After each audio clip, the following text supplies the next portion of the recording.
বসন্তকালে বাজারে খুব সুন্দর সজনে ফুল পাওয়া যায়, যেটা এই সময় যেসব অসুখ বিসুখ হয় তার জন্য কিন্তু ভীষণ উপকারী। সেই সজনে ফুল দিয়ে আজকে একটা দারুণ রেসিপি শেয়ার করব। আজকে বানাবো সজনে ফুলের চচ্চড়ি। তো হ্যালো বন্ধুরা, আমি শুভ্রা রান্নাঘরে ভুরিভোজ চ্যানেলে আপনাদের স্বাগত জানাই। চলুন তবে রেসিপিটা দেখে নেওয়া যাক।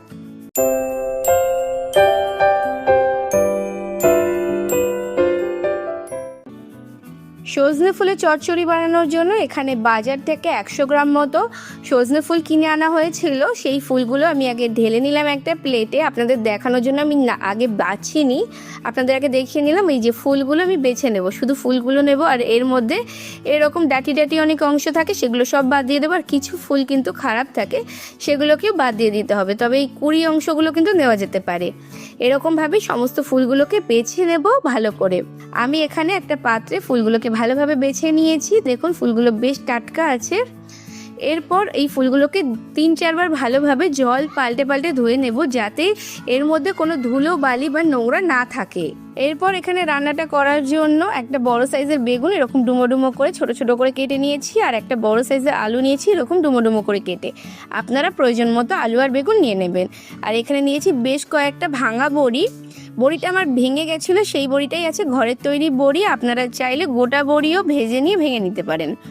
এরপর গ্যাসে কড়াই বসিয়ে দিয়েছি। কড়াইটা ভালোভাবে গরম হয়ে গেলে দিয়ে দিলাম 3-4 টেবিল চামচ পরিমাণে সর্ষের তেল। তেলটা যখন খুব ভালোভাবে গরম হয়ে যাবে তখন এর মধ্যে বড়িগুলো দিয়ে দিচ্ছি।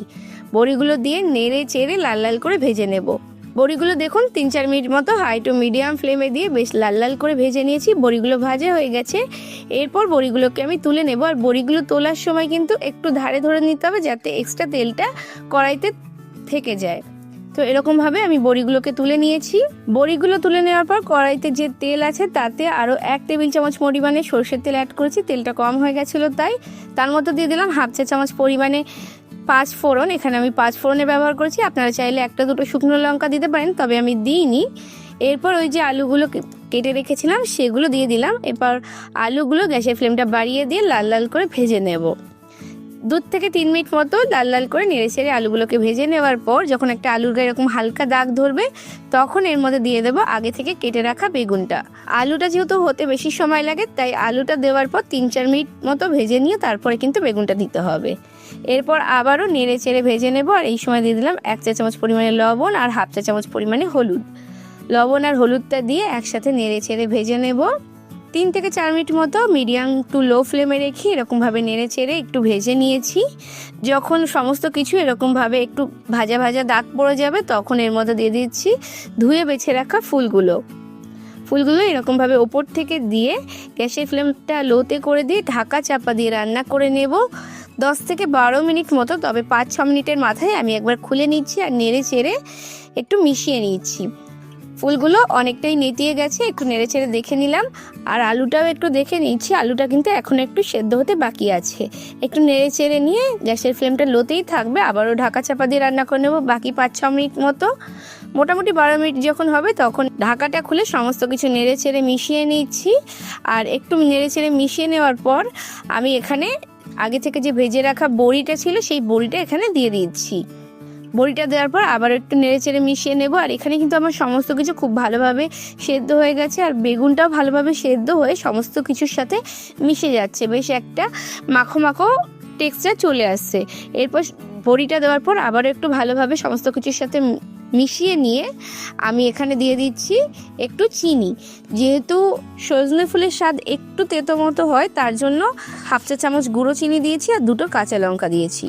দিয়ে সমস্ত কিছু নেড়ে চেড়ে মিশিয়ে নিয়েছি। আর আপনারা এই পর্যায়ে নুন মিষ্টি চেক করে নেবেন। এরপর ঢাকা চাপা দিয়ে একটু রান্না করে নেব 5-6 মিনিট মতো লো ফ্লেমে রেখে, যাতে সমস্ত কিছু খুব ভালোভাবে মজে যায়। 5-6 মিনিট পর ঢাকনা খুলে আবার একটু নেড়ে ছেড়ে দিচ্ছি। আপনারা ঢাকা দিয়ে দিয়ে রান্না করার সময় অবশ্যই খেয়াল রাখবেন তলা থেকে যেন ধরে না যায়। এই রান্নায় কিন্তু কোনো জলের ব্যবহার করা লাগবে না, তাতেই কিন্তু রান্নার স্বাদ অনেক বেশি ভালো হবে। সমস্ত কিছু নেড়ে ছেড়ে মিশিয়ে নিয়ে গ্যাসের ফ্লেম অফ করে দিয়ে ঢাকা চাপা দিয়ে 5 মিনিট রেস্টিং টাইম দিয়ে গরম গরম ভাতের সাথে পরিবেশন করে দেখুন। এই পদটা দিয়েই কিন্তু অর্ধেক ভাত শেষ হয়ে যাবে। এটা খেতে এতটাই ভালো হয়, এতটাই মুখরোচক হয়। আর এই সিজন চেঞ্জে সজনে ফুলটা কিন্তু ভীষণই উপকার। বাজার থেকে বাড়িতে সজনে ফুল আনা হলে অবশ্যই এই রেসিপিটা বানিয়ে দেখবেন। তাহলে বন্ধুরা, আমার আজকের রেসিপিটা কেমন লাগলো অবশ্যই কমেন্টস করে জানাবেন। ভালো লাগলে লাইক শেয়ার করে অন্যদের দেখার সুযোগ করে দেবেন। যদি ফেসবুক থেকে রেসিপিটা দেখে থাকেন অবশ্যই করে পেজটাকে ফলো করে দেবেন। ইউটিউব থেকে দেখে থাকলে আমার চ্যানেলটাকে সাবস্ক্রাইব করে পাশে থাকা বেল আইকনে ক্লিক করে দেবেন, যাতে পরবর্তীকালে চ্যানেলে যখন নতুন কোনো রেসিপির ভিডিও আপলোড করব সবার আগে আপনাদের ফোনে নোটিফিকেশন পৌঁছে যায়। আজকে এ পর্যন্তই, আবার আসবো অন্য কোনো দিন অন্য কোনো রেসিপি নিয়ে। ততক্ষণ ভালো থাকবেন, সুস্থ থাকবেন।